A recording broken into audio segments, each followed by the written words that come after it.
Bienvenidos a este podcast en el que hablaremos sobre la colonia de Cuapa, uno de los espacios más representativos del sur de la Ciudad de México. Este episodio será la conclusión de nuestro proyecto, donde hemos analizado a Cuapa desde dos ángulos inseparables: el espacio construido y la gente que lo usa. Cuapa es muy interesante porque no es una colonia homogénea. Aquí conviven estilos arquitectónicos de distintas épocas, desde casas tradicionales hasta modernos complejos comerciales. Y esa mezcla genera una identidad particular. Hoy voy a platicar con mis compañeros sobre cómo esos estilos se relacionan entre sí, si existe tensión o armonía, y cómo todo esto se conecta en la vida diaria de quienes habitan la colonia. Hola compañeros, empecemos con el espacio construido.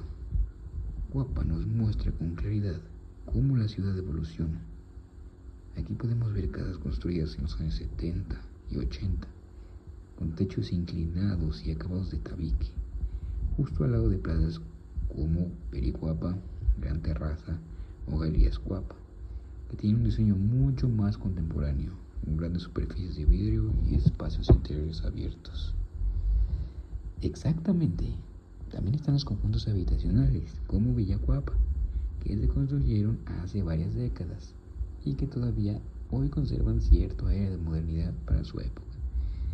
Si los comparamos con los edificios recientes, podemos notar cómo cambiaron las prioridades. Antes se privilegiaban patios, áreas comunes y viviendas familiares, mientras que ahora la tendencia es hacia departamentos más pequeños, pero con acceso a centros comerciales y vialidades rápidas. Eso es muy cierto. Y yo quisiera preguntarles, ¿ustedes creen que en Cuapa existe una tensión entre lo antiguo y lo moderno? Creo que sí, aunque depende de cómo lo miremos. Por ejemplo, caminar por Calzada de Hueso o por Acoxpa es un contraste constante. Por un lado encuentras casas de una planta con estilo sencillo y en la misma cuadra un edificio de oficinas con fachada de cristal. Para algunas personas eso rompe la armonía visual, pero también hay quienes consideran que es parte de la riqueza de la colonia. Yo lo veo más como una convivencia. Hay elementos que conectan a pesar de las diferencias: los colores cálidos, la presencia de áreas verdes, porque muchas casas y edificios tienen árboles grandes o jardines, y sobre todo la función social de los espacios. Todos, sean antiguos o modernos, están pensados para el comercio, la vivienda y la recreación. Es interesante lo que dicen. Al final, la colonia no creció siguiendo un plan único, sino que fue adaptándose a las necesidades del momento. Eso explica por qué vemos esa diversidad. Además, algo importante es que los habitantes también han transformado los edificios. Muchas casas se han remodelado, les han agregado un segundo o tercer piso, o se han convertido en negocios. Eso hace que incluso construcciones antiguas tengan rasgos contemporáneos. Muy buen punto. Entonces, podemos decir que Cuapa no es una colonia que se quedó estática en el tiempo, sino un espacio en constante transformación donde conviven distintas épocas arquitectónicas. Ahora, pasemos al segundo eje, la gente.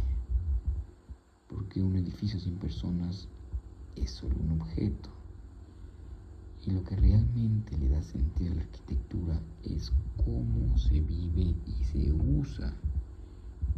¿No creen? Sí, en los edificios modernos, como los centros comerciales, vemos a un público muy diverso. Jóvenes que van al cine, familias que hacen sus compras, gente que va a restaurantes o gimnasios. Son espacios diseñados para el consumo y la recreación. En contraste, en las casas más antiguas encontramos familias que han vivido en la zona por generaciones. Allí todavía se observa una dinámica barrial, vecinos que se saludan, reuniones comunitarias, festividades, cosas religiosas o actividades deportivas en canchas locales. Ok, dirían entonces que hay diferencias claras entre quienes habitan edificios modernos y quienes viven en los más antiguos. Sí, podría ser, aunque no son diferencias absolutas. Quienes viven en los fraccionamientos modernos suelen depender más del automóvil, tienen un ritmo de vida más acelerado y están más vinculados al trabajo en oficinas. Mientras tanto, en las casas antiguas se conserva un estilo de vida, yo diría, más relajado y comunitario. Espera, aunque también hay coincidencias, tanto en zonas nuevas como antiguas. La vida social gira en torno a lugares de reunión como plazas, iglesias, escuelas y centros deportivos. Por ejemplo, las canchas de básquetbol y fútbol en los parques son usados por jóvenes de distintos sectores, sin importar si viven en una casa antigua o un departamento moderno. En realidad lo que quieren es pasarla bien, divertirse, pues ser una comunidad, ¿no? Eso muestra que, aunque el estilo arquitectónico cambie, las necesidades de socialización se mantienen. Y me parece que aquí es donde se ve la verdadera conexión entre arquitectura y sociedad.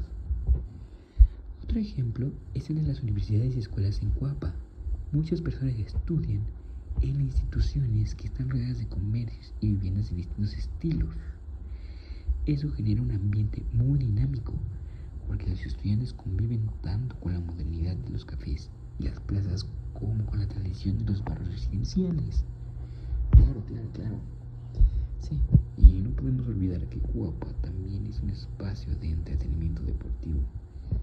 Por ejemplo, aquí está el Club América en el Estadio Azteca. Está muy cerca.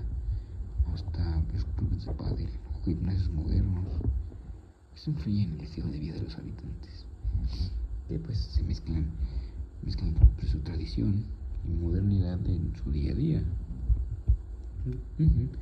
Entonces, podemos decir que en Coapa los estilos arquitectónicos no solo conviven físicamente, sino que se relacionan directamente con los estilos de vida de las personas, algunos más tradicionales y otros más contemporáneos, pero pues todos forman parte de la misma identidad urbana. Pero bueno, para concluir sobre este tema, podemos afirmar que Coapa es un espacio complejo y diverso. En lo arquitectónico, combina expresiones pasadas con construcciones recientes, generando una identidad visual variada.